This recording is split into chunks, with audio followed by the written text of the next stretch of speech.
आज हम सत्य युग में शक्ति की पूजा करें, क्योंकि सत्य युग की शुरुआत हो गई है और इसी वातावरण के कारण शक्ति का रूप भी प्रखर हो गया। शक्ति का पहला स्वरूप है यो प्रकाशमान, तेजस्वी, तेजपुंज।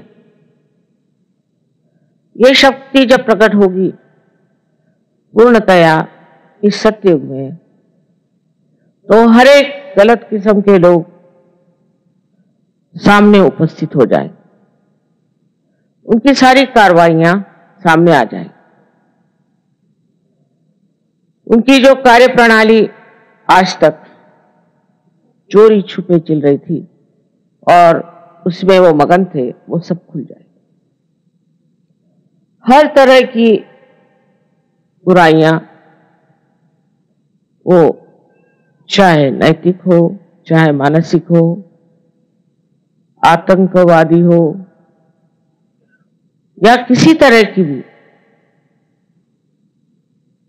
सत्य को पसंद न हो, ऐसी कोई सी भी संस्था, ऐसी कोई सी भी व्यवस्था बच नहीं सकेगी, क्योंकि उस पर सत्य का प्रकाश पड़ेगा। इस सत्य के प्रकाश में आप एक शक्ति की विशेष प्रकृति देखिएगा, उसकी एक विशेष आकृति देखिएगा। कारण मैंने आपसे पहले बताया था कि अब कृतयुग शुरू हो गया और इसके बाद सत्ययुग आएगा, और यह भी बता दिया था कि सत्ययुग का सूर्य क्षितिज पर आ गया। इसकी प्रचीति आपको मिली, इसका प्रूफ आपको मिली कि सत्य के मार्ग में जो भी असत्य लाएगा वो पकड़ा जाएगा। फिर वो सहयोगी क्यों न हो, वो अपने को सहयोगी कहलाता है और गलत काम अगर करता है तो वो बच नहीं सकेगा। उसको आज तक सत्य ने बताया, बचाया, संभाला, उसकी रक्षा करी। लेकिन अब इससे आगे उसमें शक्ति नहीं, सहज में वो शक्ति नहीं है कि वो सत्य के आगे ऐसे लोगों को बचा सके जो सत्य का तमगाले कर सके। सत्य में सबसे बड़ी शक्ति आपसे मैंने कल ही बताया था कि प्रेम की है, परसों। प्रेम की शक्ति सबसे बड़ी। प्रेम का मतलब अहंकार रहित, किसी अपेक्षा के बगैर, किसी भी एक्सपेक्टेशन के बगैर प्रेम का अव्याहत साम्राज्य फैलाना, ये शक्ति कार्य करेगी। किंतु ये जो शक्ति चैतन्य की है वो आपके ही माध्यम से कार्य कर सकती। अगर चैतन्य स्वयं ही इस कार्य को कर सकता तो आज आप लोग सहयोगी नहीं बनते और सहयोगियों की कोई जरूरत भी नहीं रहती। लेकिन आज जो सहयोगियों की जरूरत आप समझ रहे हैं कितनी है, कि सामूहिकता में सहयोगी तैयार हो रहे हैं। इसका कारण यह है कि चैतन्य का वहन, उसका चैनल आप लोग। अब इस वहन करने वाली जो धाराएं हैं उनको समझ लेना चाहिए कि आपको किसी भी गलत काम की ओर नजर तक नहीं उठानी चाहिए, क्योंकि आप स्वयं शक्ति से संचालित हैं। आप में हर तरह की शक्ति वहन हो रही है, तो वही शक्ति आपको शक्तिवान, बलवान, हर तरह से समृद्ध और स्वस्थ बना सकती है। आपको और किसी चीज का आलंबन करने की जरूरत है। जैसे ही आप दूसरे किसी चीज का आलंबन करेंगे आप गिर जाएंगे। जैसे मैंने देखा है कि बड़े बड़े लोग होते हैं जो अपने को बड़े कहलाते हैं, वो खबर भेजेंगे कि हमें माँ से मिलना है, हम उनसे स्पेशली मिलना चाहते हैं। कोई स्पेशल वेशल होते नहीं है, पर हमको मिलना। अब मना करो तो लोग कहते हैं माँ वो बहुत सताए, तो मिल ही लीजिए उनसे। अब सब गिड़गिड़ा कहते अच्छा भाई, 3 बार कहेंगे वो आने वाले हैं, वो आने वाले हैं, सब दूर उसके इश्तहार लग जाए और वो आएंगे, पार हो जाएंगे और ठीक भी हो जाएंगे। उसके बाद वो पूछेंगे भी नहीं, क्योंकि वो समझते नहीं कि सत्य की शक्ति इतनी जबरदस्त है। एक बार अगर आप सहज में आ गए तो बेहतर है कि आप सहज में उतर जाए, नहीं तो बचत नहीं है। हर बार इंसान यही सोचता है कि मेरा क्या फायदा, सहज में आने से मेरा लड़का बीमार है तो मेरी लड़की बीमार है तो मेरा फलाना है तो ठिकाना है, तो मेरे पैसे गायब हो गए तो इनकम टैक्स आ गया, फलाना हो गया, ठिकाना। लेकिन ये सब आफतें जो है ये एक साथ आपकी टल जाए। सबसे पहले तो मनुष्य में अगर समाधान भी नहीं आया तो सहज बेकार है उसकी। अब समाधान जब आ जाता है बस बहुत हो गया, अब नहीं चाहिए। कोई गलत काम करने की जरूरत नहीं, कोई से भी ऐसा काम करने की जरूरत नहीं कि जो हानिकारक हो समाज को, दूसरों को, आप्तेष्टों को, किसी को भी हानिकारक कार्य करना सहज के बाद फलित नहीं हो सकता, उसका नुकसान उठाना। हमने देखा बहुत शुरू में बहुत से सहज में ऐसे लोग आए, रुपया बनाया, पैसा बनाया, झगड़े किए, लड़ाई करी, ये करा वो करा, इसके सिवा और कुछ किया नहीं सर, फिर खत्म होगा। क्योंकि सहज की शक्ति ऐसी है कि ऐसे लोगों को पार ढकेलती, फिर वो ठीक होकर के वापस आ जाए तो दूसरी बात। जैसे समुद्र में 2 शक्तियां होती है, एक शक्ति से तो बाढ़ आती और एक से जो है समुद्र पीछे जाता। इसी प्रकार इस सत्य की शक्ति है जो स्पंदित, स्पंद का मतलब होता है जो एक बार आकुंचित होता है और एक बार पूरी तरह से खुल जाता है, उस हृदय में ही स्पंद होता है। आदि शंकराचार्य ने वाइब्रेशंस को स्पंद कहा। स्पंद का मतलब है जो एक बार आपको उठाएगा वो दूसरी बार आपको गिरा भी सकता है। ये मैं आपको डरा नहीं रही हूं, पर सूचना दे रही हूं कि अब अपना वर्तन हमको ऐसा करना चाहिए जिससे हम सहज में अग्रसर हो सके। मैंने परसों कहा था कि नॉर्थ इंडिया में सहयोग बहुत जोरों में फैल रहा है, बहुत जोर, हर जगह जैसे आग लग गई हो, लोग सहज में आ रहे हैं क्योंकि सहज से लाभ बहुत है। तंदुरुस्ती अच्छी हो जाएगी, किसी को धन लाभ हो जाता है, किसी को पुत्र लाभ हो जाता है, कोई ना कोई लाभ हो जाता है, किसी का बहुत ज्यादा, किसी का कुछ कम। किंतु सबसे बड़ा लाभ सहज योग का यह कि समाधान, कि इससे आगे अब कुछ नहीं चाहिए, मुझे और कुछ नहीं चाहिए, मैं सब पा चुका। ये जब स्थिति आपकी आ जाएगी तब सहज समझना कि आप सहज में उतर गए और फिर अनायास आपको चाहे या न चाहे सहज आपकी देखभाल करेगा, आपको सर्वथा पूर्णतः संतुष्ट करेगा। आपका समाधान जो है वो 7वें श्रेणी में पहुंच जाएगा। लोग कहेंगे इनको क्या हो गया, ये क्यों इस तरह से निरीक्ष हो गए? इनको क्या किसी तरह का संन्यास मिल गया? तो कोई परवाह ही नहीं। एक बार हम अमेरिका में गए थे, वहां एक दुकानदार स्त्री थी, उसको हमने जागृति थी तो कहने लगे कि मां कमाल है। जागृति के बाद मुझे कुछ याद ही नहीं रहता। पहले मुझे हर एक दुकान की हर एक चीज, कौन सा चीज आई, कौन सी चीज गई, क्या मिला क्या नहीं मिला, हर एक बात की मुझे पूरी परवाह रहती थी और हर एक चीज मैं लिख लेती थी। और तो भी मुझे कभी नफा नहीं, हमेशा देखती हूँ तो नुकसान ही होता। जो चीज आए वो बिके ना, कुछ हो ये हो। सहज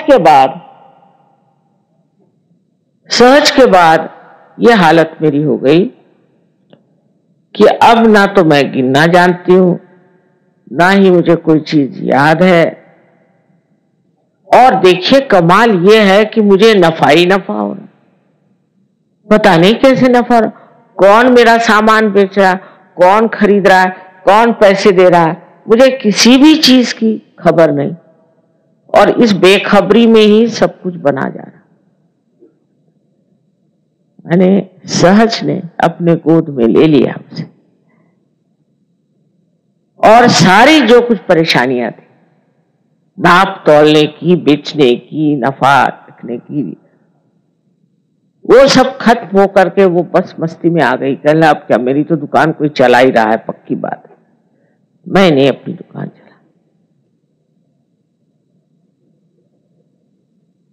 और सब चीज इस प्रकार हो जाने से मनुष्य समझ जाता है कि अब मैं समाधान की 7वीं मंजिल पे पहुंच गया। उसको सोचना भी नहीं पड़ता, विचारों से परे ये दशा है। अब इसका कारण यह है कि सहज से पहले हम विचारों पे रहते हैं, हर चीज आप गिनते रहते हैं, हर चीज आप नापते रहते हैं, घड़ी हर बार आप देखते रहते हैं, और हर समय आप देखते हैं कि कुछ न कुछ चूक ही जाता है। बहुत हिसाब किताब रखने पर भी आप देखते हैं कि सर दर्द हो गया, लेकिन कोई फायदा नहीं, क्योंकि सहज में आपने ये कार्य अपने ऊपर कैसे ले लिया। तो सहज कार्य, स्पॉन्टेनियस, सहज में सब चीज एकदम सहज हो जाती है। ये आपको धीरे धीरे तो अनुभव आते रहेगा, लेकिन सहज पे निर्भर हो जाना, ये शक्ति आज सत्य युग में कार्य कर रही। जिस दिन आप पूरी तरह से सहज में निर्भर हो जाए तो सारा ही आपका जीवन ही सुचारू रूप से पूरी तरह से प्लावित हो जाए और आपको किसी भी प्रकार की दखल लेने की जरूरत नहीं। एक बार हमारे यहाँ चोरी हो गई, हमारी सब साड़ियां चोरी हो गई। मुश्किल से एक साड़ी सिल्क की बची, वही पहन करके मैं सारी पार्टियों में जाती थी, उसी में जाती थी। हमारे पति भी सोचने लगे कि इनको क्या हो गया, एक ही साड़ी पहनती है।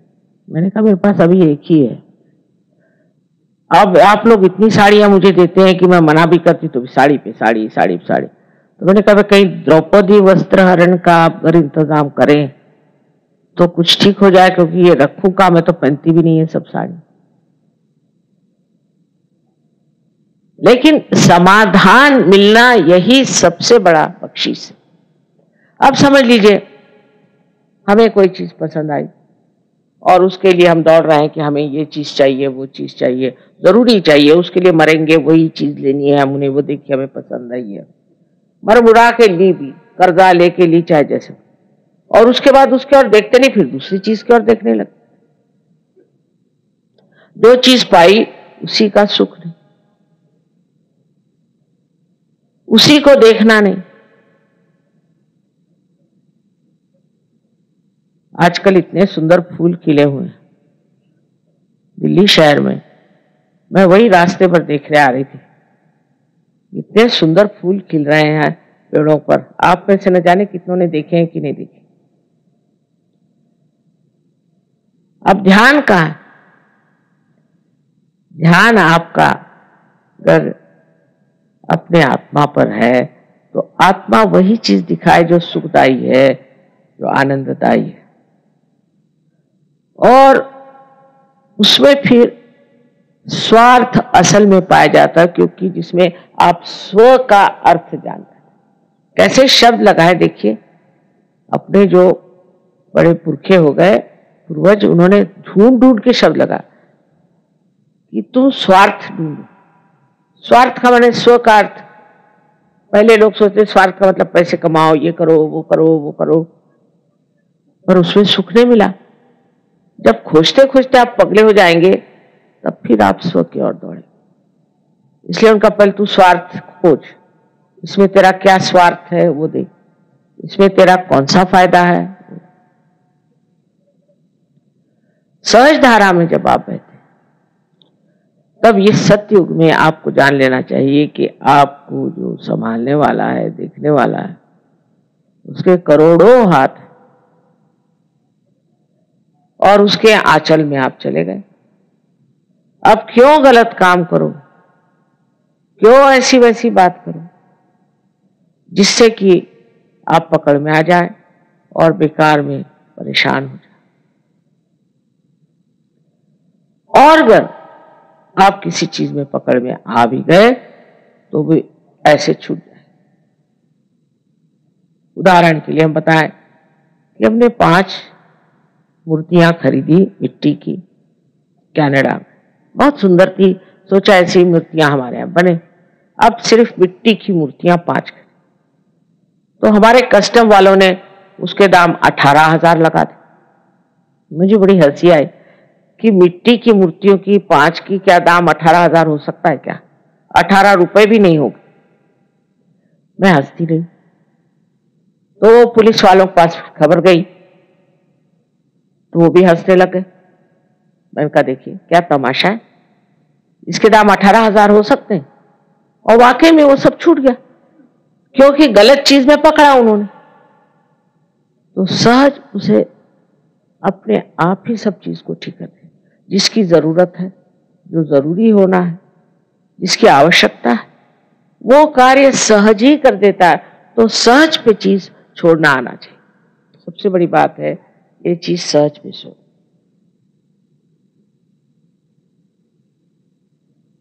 बहुत सी बातों में हम देखते हैं कि लोग बेकार में परेशान, बेकार में परेशान, और इस परेशानी का मतलब यह है कि अभी वो सहज नहीं। तो एक तो इस सत्ययुग में जो शक्ति का स्वरूप है वो प्रकाश, और दूसरा सत्य, तीसरा प्रेम, और चौथा मनश्शांति। आप मन की शांति को प्राप्त करें, जो भी होता उसे आप देखते हैं। अगर कोई आदमी विचलित होता है तो वो सहज ही नहीं। आपने कितनों के नाम सुने होंगे, सोक्रेटिस का नाम सुना होगा, ये हजरत निजामुद्दीन साहब का सुना होगा कि इनको तो ये हुआ था कि अगर तुम कल आकर के हमें हमारे सामने सर न झुकाओ तो हम तुम्हारी गर्दन काट देंगे। तो उस शहंशाह का ही गर्दन कट गई रात। वो किसने काटी? उन्होंने थोड़ी काटी, उनके शिष्यों ने थोड़ी काटी। किसने काटी? किसी ने तो काटी होगी। इस प्रकार हर चीज सहज में, मैंने कहा कि 2 तरफा चलती है। जैसे समुद्र में बाढ़ भी आती है और संकुचित भी हो जाता है, उसी प्रकार सहज में भी आप 2 शक्तियों के द्वारा देखे जाते हैं। पहली शक्ति से बढ़ावा और दूसरी शक्ति से आपको निकाल दिया जाता है। एक बार सहज से आप निकल गए तो फिर हमारा आपका कोई सरोकार नहीं, हमारे ऊपर आपका कोई अधिकार नहीं। कोई भी आपको अगर हमारे ऊपर अधिकार जताना है तो पहले सहज में घुल मिल लेना चाहिए। जैसे स्वर्ण है, तब करके जब वो कुंदन हो जाता है तो उस कुंदन में ये शक्ति आ जाती कि वो हीरे को पकड़ लेता है। कुंदन में जब आप हीरा बिठाते हैं तो उसके लिए कोई भी ऊपर से टाँका लगाने की जरूरत नहीं, कोई चीज से पकड़ जरूरत नहीं। वो कुंदन, इतनी मुलायम चीज कुंदन, वो पकड़ लेता है हीरे को। हीरे से बढ़ के और कोई कठिन चीज संसार में। इसी प्रकार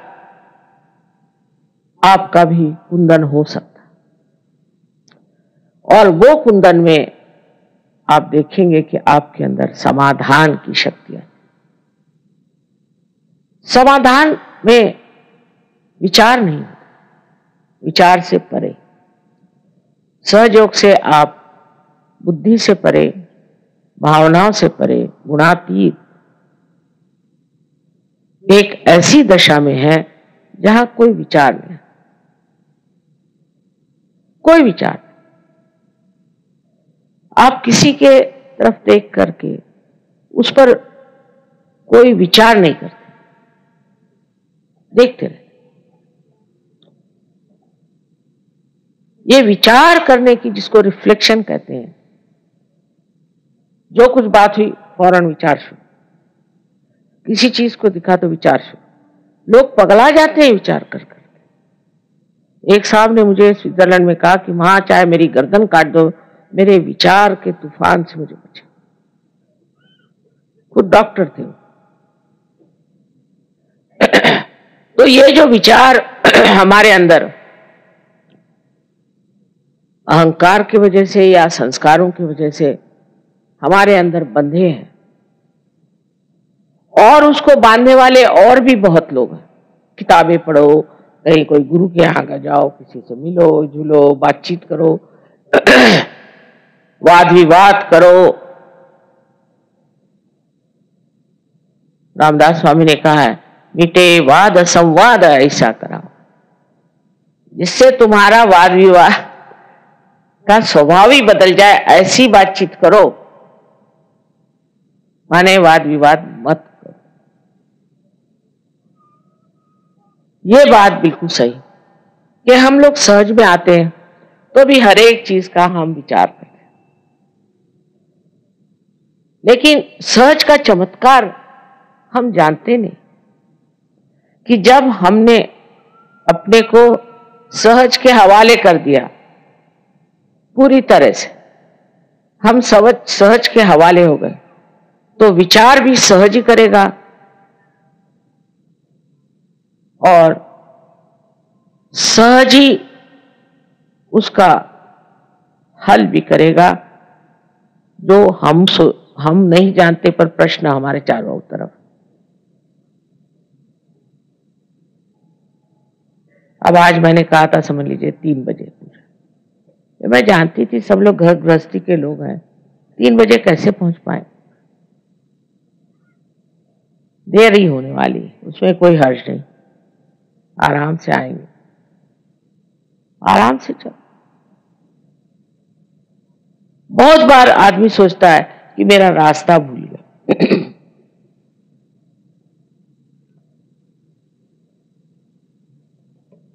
वो परेशान रहेगा, कहां से रास्ता ढूंढूं, किससे पूछूं, क्या करूं, मेरा रास्ता रह गया, ये रह गया। अगर आपका रास्ता खो गया है तो सहज के कारण आपको किसी से मिलना है, या आपको किसी चीज से गुजरना है, या वहां कोई चीज का आपको अनुभव लेना है, इसीलिए आपका रास्ता खो गया। उसकी चिंता करने कौन सी बात। आखिर आप करने क्या वाले, कोई लड़ाई है, युद्ध है, वहां जा रहे हैं, और युद्ध में भी अगर सहयोगी जाए तो वो युद्ध तो जीत लेंगे, लड़ेंगे वड़ेंगे कुछ नहीं।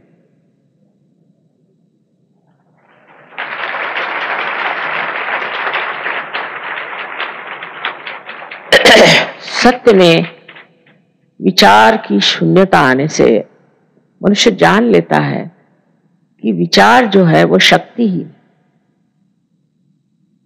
और जहां जहां जिन देशों में बहुत लोगों ने विचार